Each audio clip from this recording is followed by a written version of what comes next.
the operational internal security dimensions of India's latest military response and where India stands diplomatically, we have three distinguished voices on the show to decode all of that. Lieutenant General Kamal Dawar is the former chief of India's Defense Intelligence Agency, a veteran of multiple Indo-Pak conflicts.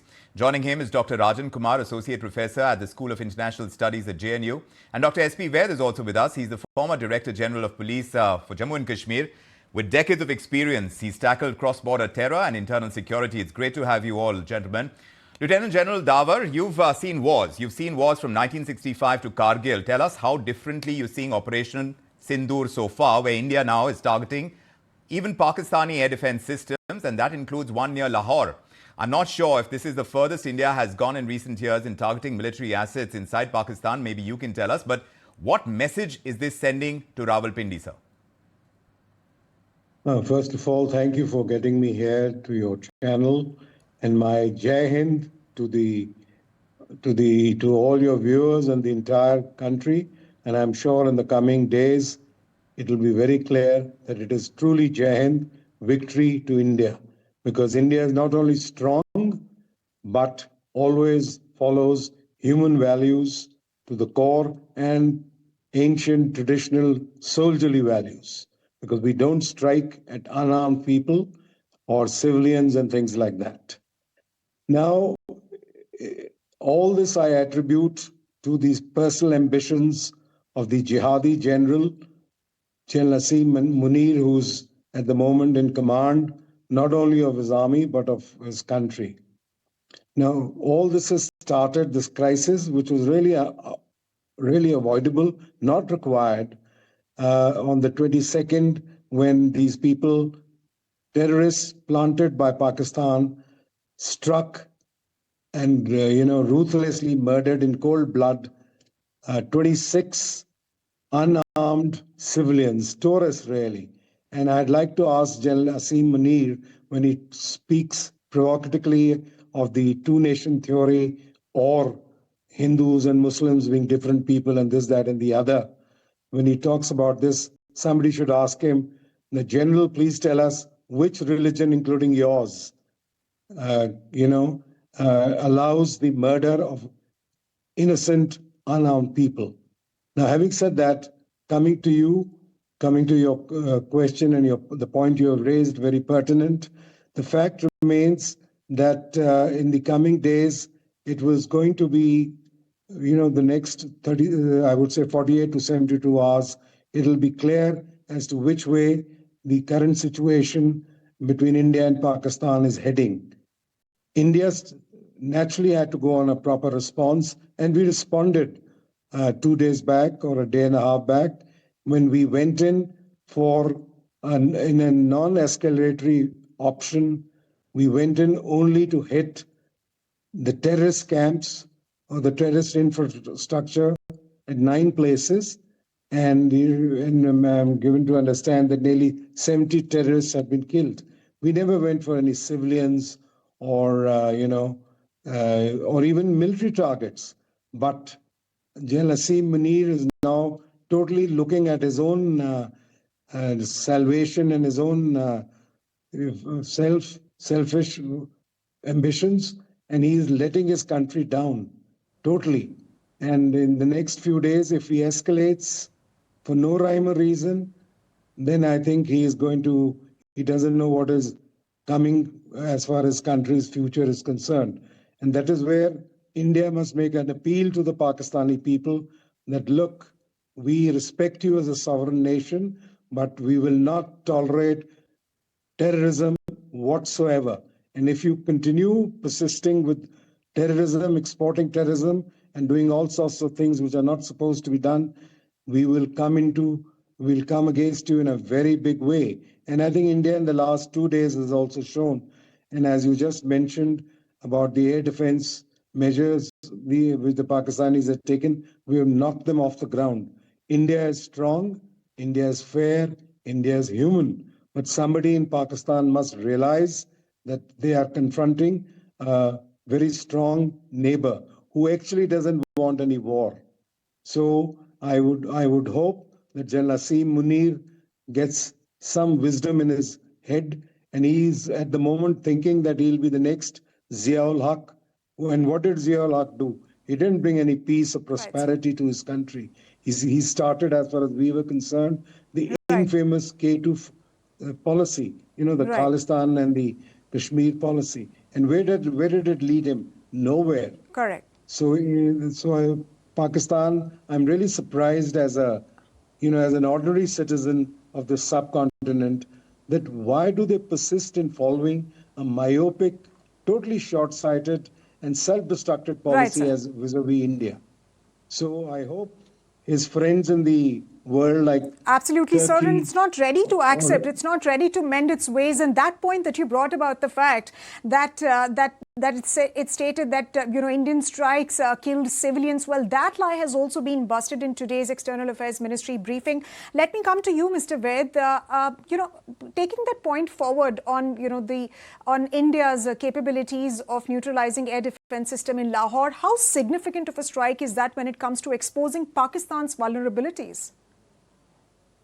It is huge. In fact, today and yesterday, India demonstrated its precision strike, its capability, the technological superpower India is. And though it's not only witnessed by Pakistan, the whole world. And I think these 2 days, India has grown in stature and the might of its tri-services huge. And going as far as Lahore and Muridke and Bhabalpur and all these places, I think the message is very, very clear to Pakistan and its harboring terrorists that wherever you go, as our Honorable Prime Minister said, you go to the end of the earth, we will bloody get you from your neck and see that you are brought to justice. And Indeed. मिट्टी में मिला देंगे जो Yeah. Prime Minister ने बोला. I think Indian armed forces have delivered that, Yes. and the justice is. But it was such a good sight to see Yes. Azhar Masood. I had a personal encounter with Azhar Masood when he was released And we'll in exchange for IC-814 hijacking the Yes. release of passengers. So I remember the smirk, the smile on his face, the dirty smile on his face when I had to carry him from Port Bulwal jail to Technical Airport Jammu to hand him over to a senior officer who came in a special plane from Delhi. Yes, So but today, Mr. Ved, at this time when we are talking about tactical moves by India, and I want to understand from Dr. Rajan Kumar as well, who's joining us on this panel, to understand how India is presenting its case. The resistance front's role in the Pahalgam attack.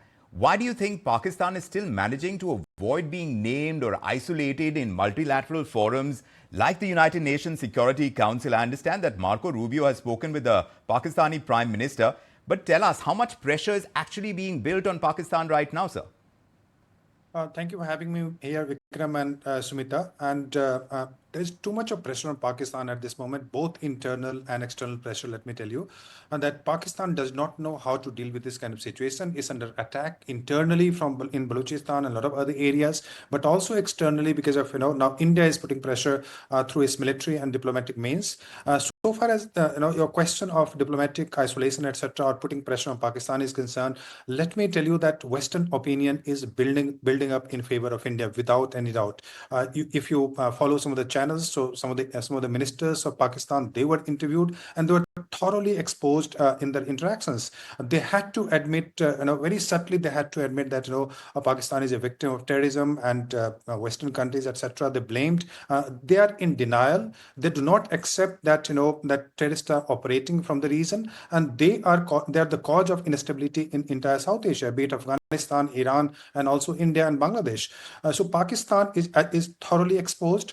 So far as international response to this crisis is concerned, let me tell you that most of the G7 countries are absolutely fine until now. Why? Because not too much of civilian damage has taken place. They were anticipating this kind of action from India, and India's action was very measured, proportionate, and not targeting civilians, and not even civilian infrastructure. Forget about civilians, not even infrastructure was targeted. But Dr. Rajan, I wanted to ask you, are world leaders doing enough right now to be able to choke Pakistan's weapon supply? Because that's going to be a key point too in being able to control what Pakistan is doing with the terror outfits at this stance that India has taken. They seem to have a free hand in Pakistan.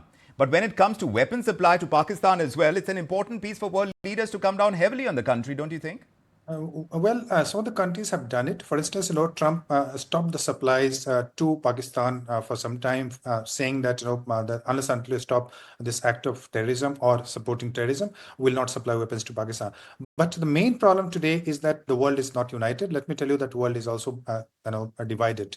China will continue to supply weapons to Pakistan, and also despite we have great ties with some of the West Asian states, but even after the ties, expect some kind of financial support coming clandestinely to Pakistan through different channels. So it's not that Pakistan will not get supply. For instance, Turkey is more than willing to supply drones and drone etc. to Pakistan, and some other countries will also do it very secretly, supplying funds etc. So that will happen. But again, as I tell you, that in today's situation there's a huge asymmetry between India and Pakistan cannot even imagine. Let me tell you, cannot even imagine winning against India. So Pakistan is in a way terrorized today. Pakistan does not know how to react, and Pakistan knows if it reacts, if civilians are targeted in India, the response would be not only proportionate, but it might be disproportionate. So Pakistan is diplomatically isolated. Pakistan is totally terrified at this moment, and Pakistan does not have too many choices. But yes, symbolically, Pakistani army is in a very sticky wicket, and it has to, because it does not have public support. It is fighting the political insurgency there. The politics is very divided, and also Baluchi and other attacks are taking place. So Pakistani army will have to show something to its people. Otherwise, the trust that it wants to build cannot be restored. For that reason, Pakistan will take certain measures, and Indian army is more than ready for that. Yes. Right, Mr. Rajan, and in fact, Pakistan really needs to mend its ways, if not for others, then at least for its own people. Let me come to you, Lieutenant General Kamal Dawar. In terms of the triggers, what are some of the triggers that could push India and Pakistan into an open military conflict, and how can both nations de-escalate from the current tensions before it actually reaches that point? Right. You see, as you know, that whenever there are some problems which erupt between India and Pakistan, getting into, maybe they get into a kinetic war or otherwise, Pakistan has always used since ages, they brandish the nuclear card. And mind you, barring China and Turkey, which are in full support, the Americans also, I'd like to disagree with Professor Rajan also on this aspect. The Americans, they say something, but actually they don't come down to, holding Pakistan by their ear and telling them, you will not go any further. And as a matter of fact, in the last 3-4 days or so, I am sorry, the American president has not made any great statements supporting us. Now, coming to what are the triggers? Now, let's say Pakistan indulges in, going into war with us. They cross somewhere along the line of control or international border. It's very easy to cross into somewhere or the other. Of course, they'll get a bloody nose from us. But one of the triggers, which you just asked, would be in case they escalate the conflict by physically crossing over the line of control or the international border, which I hope it doesn't happen. And they are wise enough to know that they'll be into great trouble. That is one. And as far as the other thing is concerned, that in case they repeat another terrorist act or two somewhere, it can be J&K, it can be anywhere else in the country, because they do have some overground workers. They also have some sleeper cells left, right, in the center. So this is where, in case they trigger off another, terrorist act, that can also lead to major problems arising between us and them, because we are not going to spare them. But those provocations can be expected, like we did. Even yesterday, Lieutenant General, 6 Indian cities were targeted by Pakistan. This was their retaliation last night. Do you see this as a sign of desperation on the part of Pakistan, or do you think there is some kind of calibrated attempt to test the limits of India's air defense capability as well? No, it can be a combination of both. Both the points are valid, and it could be either of them which has prompted them. But they also, you see, we didn't cross the line of control or the international border. Yes. And we've been also shooting from across, from this side of our border. We've not crossed the LC or the IB. So they've also done the same thing, that they've also fired missiles and used some drones and things like that. Correct. A bit of aerospace warfare, you could call it. Yes. So this is one aspect Yes. where they are also retaliating as we are retaliating. So India And has struck back, being Lieutenant also General. We have struck back, and we've done it within hours. And that says a lot about the level of operational readiness that we are at, the role of real-time intelligence in executing strikes using modern warfare. India seems to have come a long way. Wouldn't you agree, sir?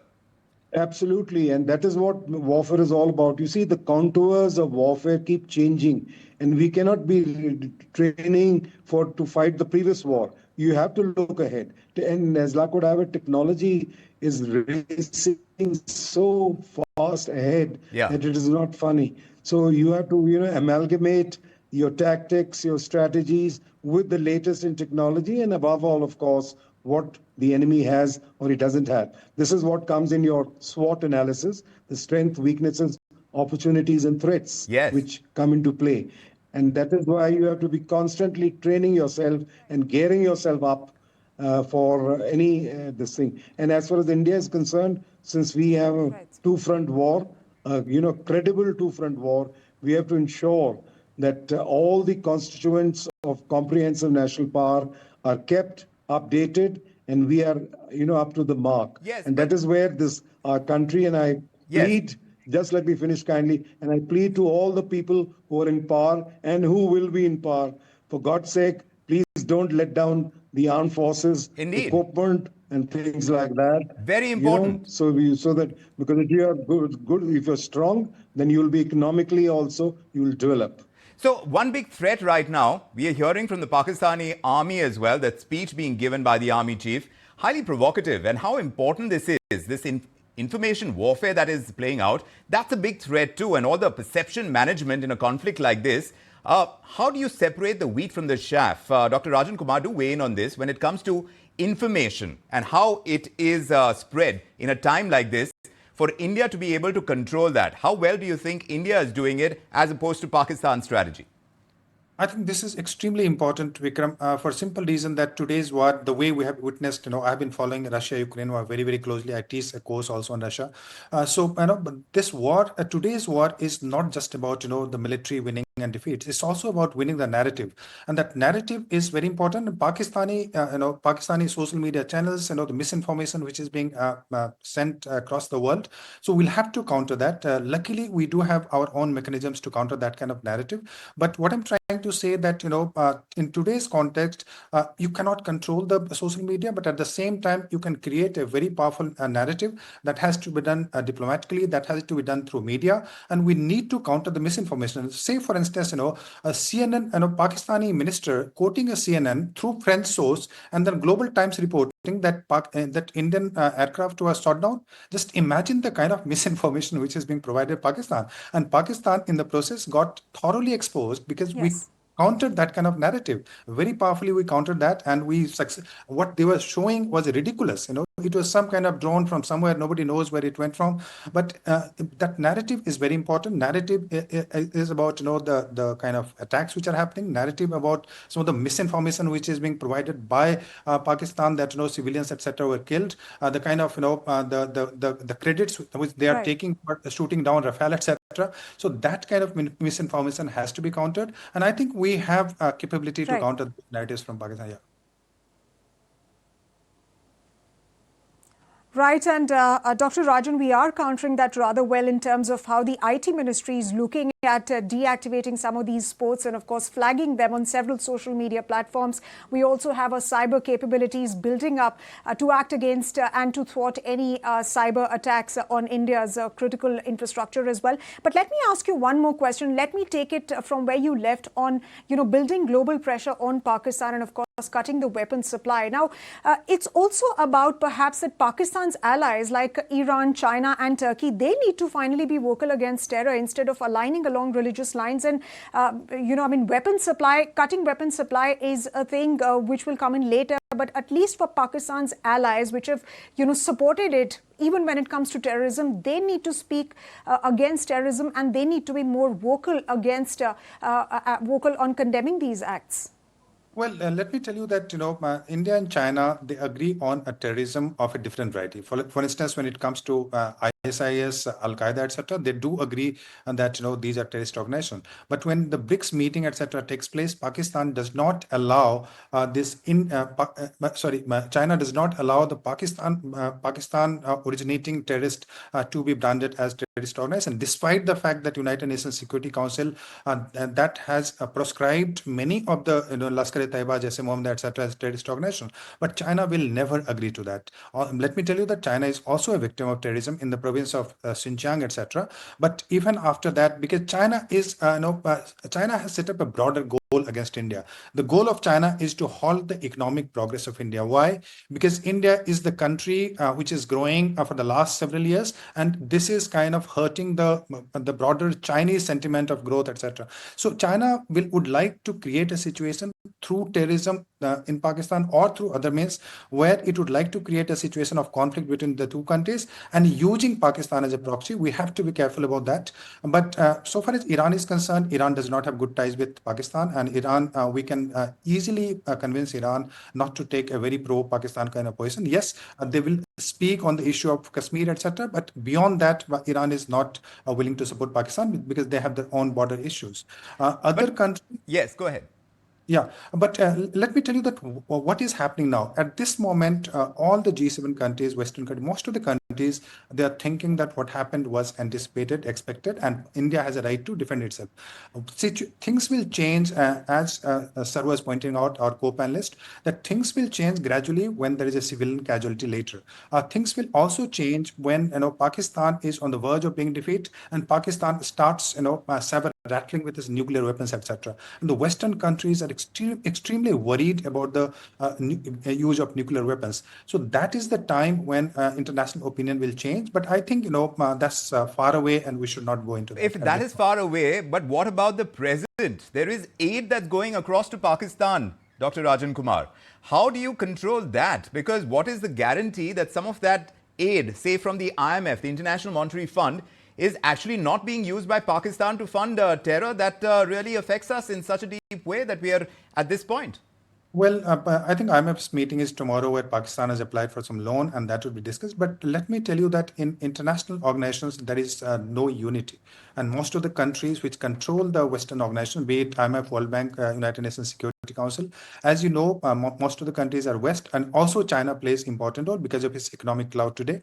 Russia always has supported India on the issue against Pakistan, but China will not support it. As a consequence, it's difficult for India to kind of change the narrative within the IMF or the World Bank. Yes, India will try to put pressure. India will try to mobilize the opinion in FATF, which is an important agency through which credit, etc. If you have good rating, then credit is provided. If you're in the grey list, which Pakistan was there in the grey list for a long time because of the issue of terrorism, so then it becomes difficult for Pakistan to get credit from international sources. But yes, we'll try to do that in FATF. We'll also try to raise this issue in the international international organizations, United Nations Security Council, United Nations, etc. But there the narrative is divided because Pakistan also has support from some countries mobilized by China. So we should not expect much from those organizations. And many of the organizations, let me tell you, have become defunct. They are not functioning very well. When was the last time you have seen that United Nations Security Council has positively and effectively intervened in a conflict? Last few years, you cannot give even one single example. So we should not have that expectation. And even we have a policy of dealing with Pakistan bilaterally rather than taking this issue up to the United Nations. We changed that policy a long time back. So we'll not take the issue there. We'll resolve the issue bilaterally with Pakistan, and Pakistan must understand that it's dealing with a country which is 10 times bigger in terms of economy and several times bigger in terms of population. We are the biggest nation today in terms of population, and we are the oldest civilization. How can Pakistan should not be even thinking of fighting with this country? But Pakistan is not the country which will learn. So let me tell you that Pakistan is very difficult. The system, the way it works, is very difficult for Pakistan to learn from its mistakes. Correct. Right. Right, sir. And Pakistan in itself is playing a victim, so I'm not so sure, how will it be able to mend its ways and correct its ways. Lieutenant General Dawar, let me ask you about one very critical point that was pointed out by the Foreign Secretary in today's briefing. He said that Pakistan made a false claim that India deliberately attacked religious sites. Besides fomenting communal tensions, what's Pakistan's larger agenda around these attacks related to religion, which happened at gurudwaras and temples, and the rhetoric that it's been spreading with respect to religion? You see, Pakistan, since many years, and its leadership, and General Naseem Munir, they all know very well that as far as India is concerned, the strength of India is its diversity, unity in diversity. And they also know that we are the world's largest populated nation in the world. And India, if 142 crores of Indians march together, no power on earth can point a finger at us. So what do? They also know that in this subcontinent of which they are part, and they were born in any case from the same womb of Mother India in 1947, they are always, that we have got hundreds of castes and, languages and 22 religions and things like that. Yes. So what do? They also know very well that if you want to do something to India, you must try and create, vociferous tendencies among the various religions. And they have succeeded sometimes, sometimes not. Whether it's Kashmir or things like that, they always bring in the Muslim card. And in the last few months, they've been talking around all over the world that India is not treating its Muslim population very well. But do you see which this? Is all nonsense. But do you see this as wrong. more than provocation, sir? Having said that, is by way of state strategy by Pakistan, especially the Pakistani army, don't you see this as a strategy to provoke India? Like Dr. Rajan Kumar is pointing out as well, India is so many times larger by way of our economy compared to Pakistan. At this time, for Pakistan to kind of use this strategy against us and draw us into this kind of conflict. Tell us, if this kind of escalation continues, where does it end? Should India really prepare to capture Pakistani territory if escalation continues? You see, now this is what is a proxy war. When a proxy war or terrorism can be fought, very well by a country which is much, much less weaker than you.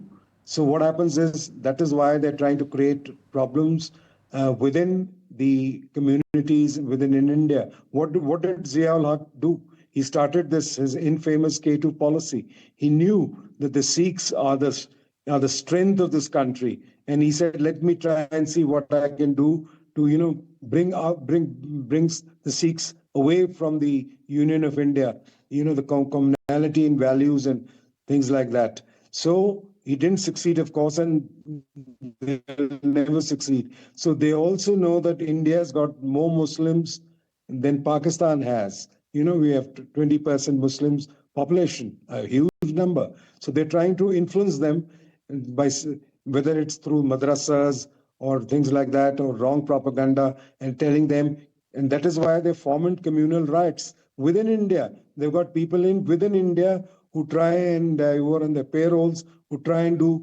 create problems between the Hindus and the Muslims. So this is a very major, I would say, parameter for them to create problems within India.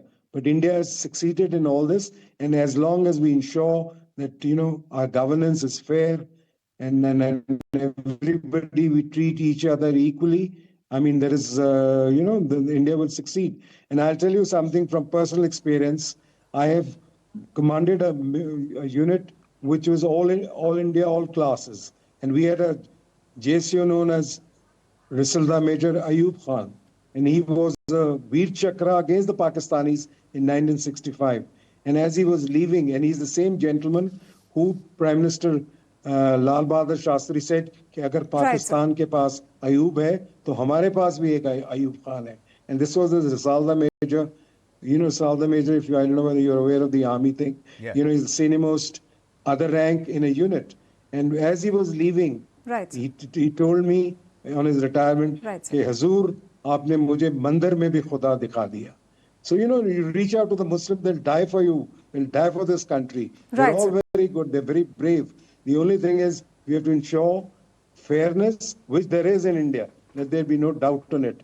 And we are the most secular, most fair country as far as the rest, as far as all communities are concerned. And this is where India must project, you know, our various sir. communities. And, Right, sir. And, you know, like even the Pakistanis are trying to, you know, Right, sir. misguide our Khalistani, the making, you know, Khalistanis Right. are Sikhs who are the strength of this country. So we have to be very careful. Right, sir. Absolutely, sir. We have to be careful. But, you know, when you talk about solidarity, well, that's been, you know, clearly visible with the kind of messaging that's been coming out from across the country condemning these attacks from various communities. But let me ask you one more question. The Defence Minister today remarked that Operation Sindoor is not over. This was very different from what was stated yesterday in that press conference. How do you see this second phase of operation panning out? And do you anticipate this is going to be a, you know, a long-term strategy for India? Is this going to be a long-drawn process? Right, I missed out your last two sentences because of some, I think, a connectivity problem. Now, as far as terrorism is concerned, look, terrorism, you know, to fight a short war and attain your objectives is faster than dealing with internal problems like terrorism. And terrorism lasts for very long, but doesn't matter. Let it last for as much as you want, as long as your policy and your practice is on the right lines. There would be people who would always try to create problems for you within the country. And inter-societal harmony is an aspect which we all must be very, very concerned about. And I would like to appeal to our politicians that for your winning your elections, kindly don't polarize people on the, you know, on the name of religion or caste or color or creed or states or whatever it is. And I think we don't have to worry, because I think India is an example for the whole world. Yes. Because India is the world itself. And I would think that as long as we keep our heads on our shoulders and we are fair, which we are, I'm sure nothing will happen. But to answer your question in one sentence, terrorism takes a long time to, you know, be eliminated. To uproot terrorism is going to be an important ask as far as India and Pakistan and the relations between the two countries are concerned. It remains the mainstay at this point in time and perhaps the single most thorn as far as relations between the two countries are concerned. But if we have to kind of take that extreme route, Dr. Rajan Kumar, at one side is military preparedness. The means that are at our command are going to be the might of our military, which has been put to test already, and we have demonstrated our skills. But when it comes to an escalating conflict of this nature, you do require money. Is India, Inc., you think, ready to finance a war effort if Pakistan refuses to budge from the kind of strategy it has adopted against India, if you please? Oh, without any doubt, I have absolutely no doubt about India's capacity. And just coming to the technology, you know, if you compare this with Balakot, and this I would like to call it Balakot plus plus plus. So what India did that in terms of technology, India used the latest and the most sophisticated weapons in the Singo. That's one difference that you'll find. The reports, if reports which are coming, so they say that Rafale was used, and then S-400, which is an anti-missile defense system, which came from Russia. So that was used, and they are the latest in the world, let me tell you. And they are the most powerful weapons for military anywhere in the world. And because most of the weapons that Pakistan has either is from the United States, the older one, or from China, which actually cannot match the capacity either of Rafale or S-400. And that's exactly the reason why the counter attack which took place from Pakistan tried to attack several cities in India. But probably because of S-400, that defense system that we have, we managed to counter most of the missiles which came from across the border. So that's one. And the second part of your question, that how India can do something about it. I think if you want to counter terrorism, it has to be a very long-term counter-terrorism strategy, and it cannot be done in isolation. It has to be done in consultation or in collaboration with a number of other countries. The problem in international community today is that there is no international community even does not even agree on what might be called terrorism. Say, for instance, on Pahalgam, how can China not agree? It was not a military target; it was the civilian who are being targeted, and even then, China is not agreeing that it was a Right. kind of. So one of the consensus, absence of consensus on the issue of terrorism is one of the important challenges for the international organization like United Nations, and because of that, many of the countries take advantage of it. And as Cameroon said, the British Prime Minister once said that 70% of all the terrorist acts, originate or they are linked to Pakistan. And Pakistan projects itself as a victim. So if you are a victim, if you are unable to do it, the other countries will take the measures, and that's what India is doing. And economy, the last part, Vikram, just give me 1 minute. India is absolutely capable of taking two sides together. Forget about Pakistan. We kind of forced China to withdraw when the war, and not war, but the conflict started with China. And we mobilized the army. 50,000 army was there, and India has enough resources in terms of economy, in terms of manpower, and the kind of asymmetry which is there between India and China, that is much bigger when you compare Pakistan with China, even in terms of economy or in terms of military power. So we have enough resources. Our economy is definitely going to be mobilized in case that's needed. But for Pakistan, I know we don't need much of resources. All we need that strategically we need to hit a few more targets, and Pakistan will surrender. But anyway, that's I should not be predicting too much. Military, our sir is here to tell you about the military strategy, etc.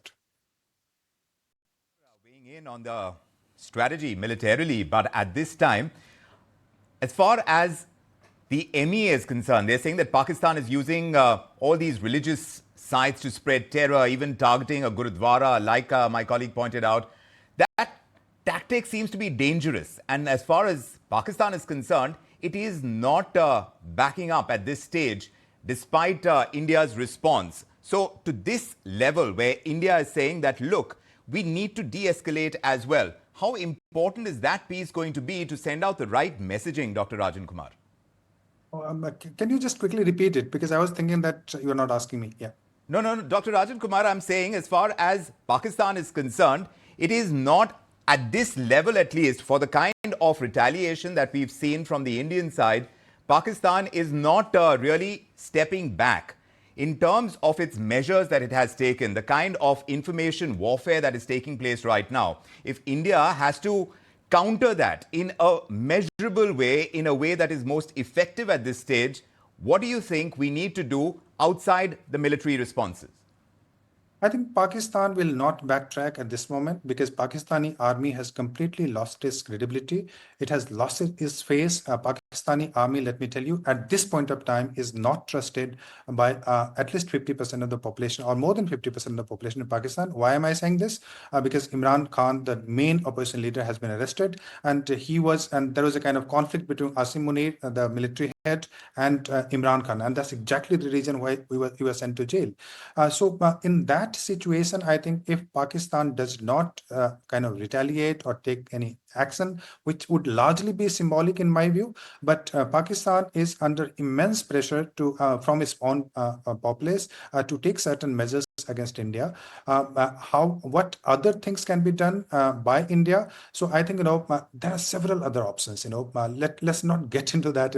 What can be done? Pakistan can be dismembered. Pakistan economy is so weak that it does not have enough resources to even fight a war at the border. Sometimes there were reports coming that it does not have enough diesel for its tanks. It does not have Right. artillery for its weapons. So and dismemberment, Right. capturing LOC and Right. there's diplomatically we can isolate. So there are so many options that India would be thinking of Right. if it escalates. Yeah. Right, sir. Right, Dr. Rajan, I'm afraid I'll have to interject here because we're getting some breaking news on Indo-Pakistan's tensions which are soaring. In fact, we're learning that Jammu airport is currently under attack, is what sources are suggesting. This is, of course, part of the constant drone attack by Pakistan. Those attacks by, Pakistan have been neutralized effectively. That was also part of today's MEA briefing as well, wherein the government of India stated that all the attempts that Pakistan was attempting at with respect to striking India, they have been neutralized. And that's the big breaking that we're learning, that Indian defense is neutralized incoming drone in Jammu and Kashmir. We'll try and get you more details, but that's the latest update that we are getting so far as the India-Pakistan conflict escalation is concerned today. In an external affairs briefing, the foreign secretary stated that India is taking only a measured, calibrated approach with respect to how Pakistan is responding and reacting. Remember, the Ministry of External Affairs also gave figures related to casualties that have happened as a result of attacks by Pakistani strikes. So 16 people have overall been killed and at least 50 people have been left injured as a result of these strikes by the Pakistani side. And yet again, we are learning from sources that India's air defense is neutralizing incoming drone attack in Jammu and Kashmir. Meanwhile, we're also learning that these security agencies were actually confirming 8 missiles directed from Pakistan at Jammu civil airport, Samba, Arispura, Arnia, neighboring areas, all of which were intercepted and blocked by S-400. And joining me on this broadcast to get us more details is Tejaswini. Jammu airport spotted, and in fact, visuals we see.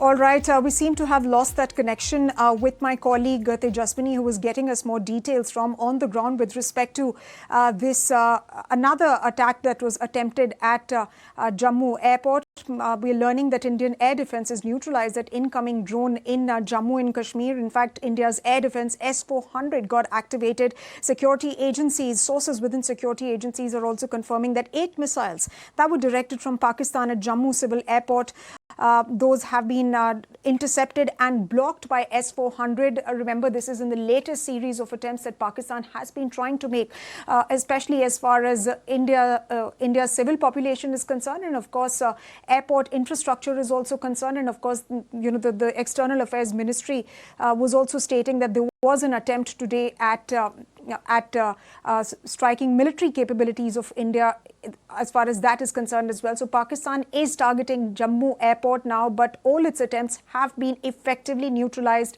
and foiled.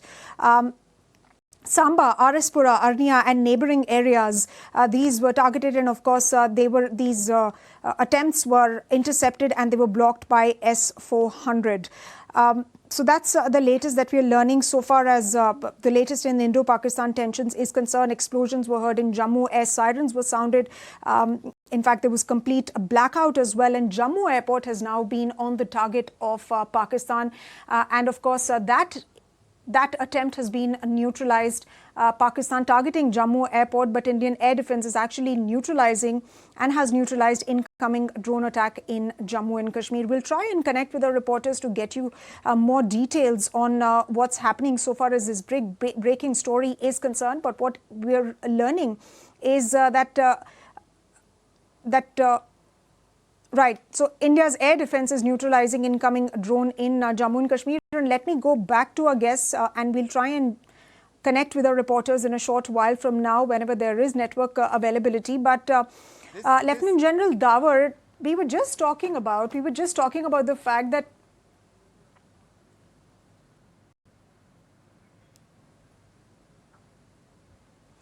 General Dawar, we were just talking about the fact that Pakistan is not ready to mend its ways, despite the fact that it's been isolated globally, it's been humiliated globally, embarrassed globally, and of course is facing several economic crises. So, one of you were actually mentioning about the point that, forget the world, it's not even ready to root for its own people, it's not ready to protect and stand up for its own people because terrorism and these attacks, they serve no one.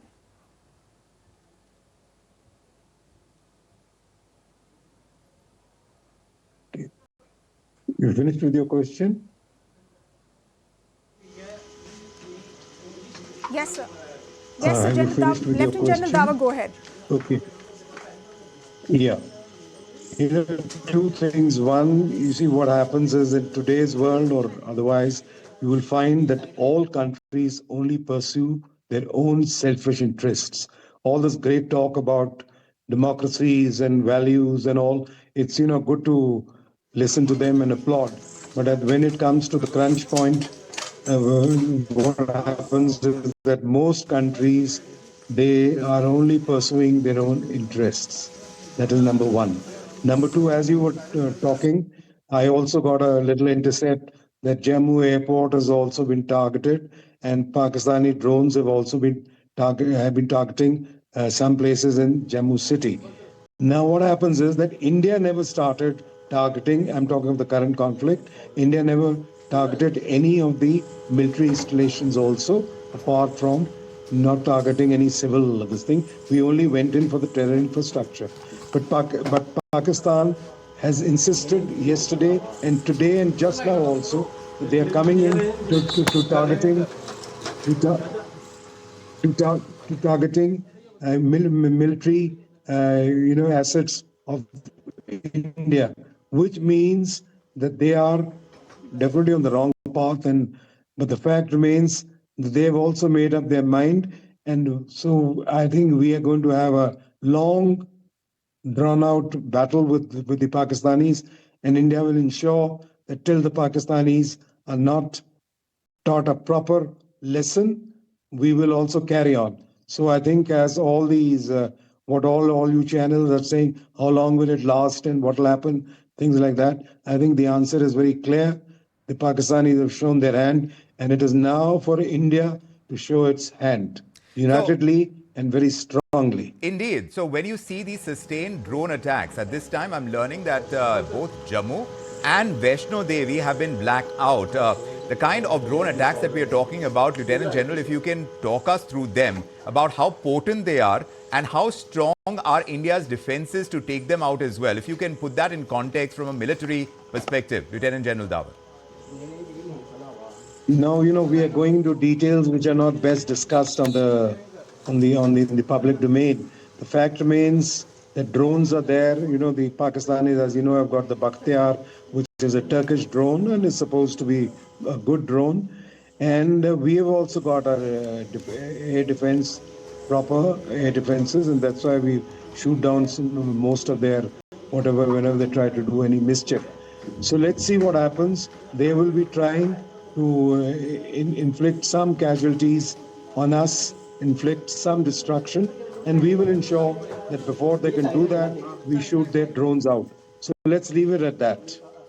I want to take that across to Dr. Rajan Kumar. When you see civilian establishments getting targeted by Pakistan, you see India being able to leverage what Pakistan is doing now across the international community to be able to kind of choke Pakistan on the diplomatic front, because this is an escalation, wouldn't you think? Without any doubt, and that expect some kind of escalation from Pakistan side, and I think Indian government and Indian army they know it very well that and they are ready for it. But yes, diplomatically we are trying our best.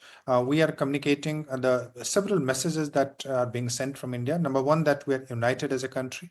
We are not divided in terms of community, and that was the message being sent when two of the spokesperson were chosen deliberately from two communities to present India's view. Two women presenting India's view. So that's number one message. The second message is that we are only targeting terrorist infrastructure. We are not targeting infrastructure of Pakistan until now.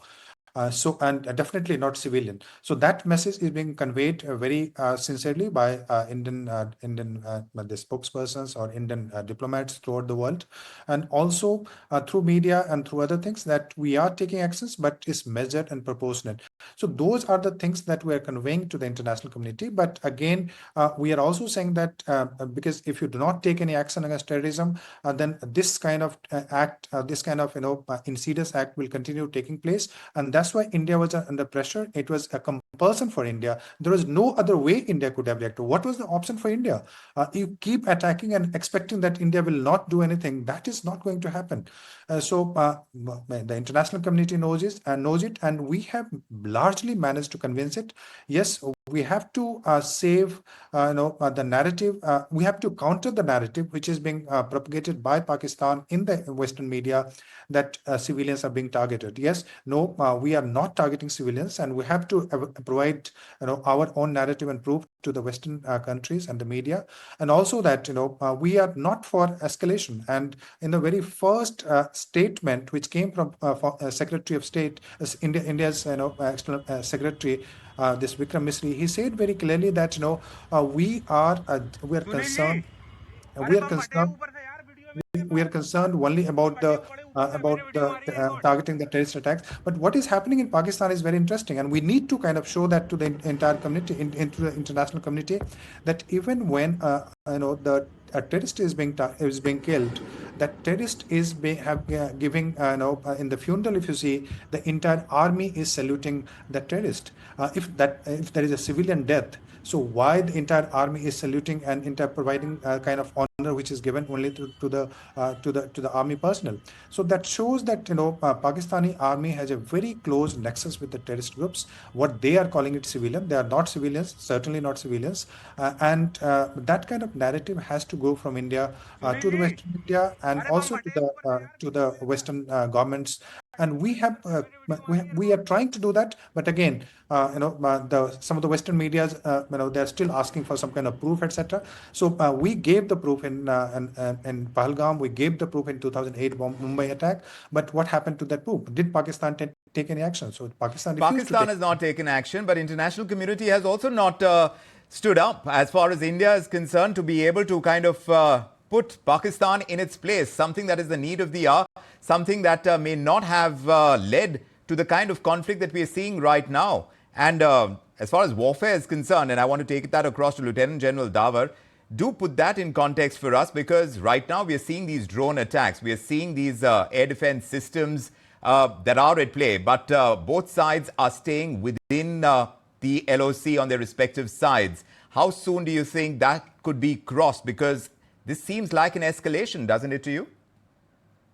Absolutely, there is escalation. As I had mentioned, that India never went in for any civil targets or any military targets also.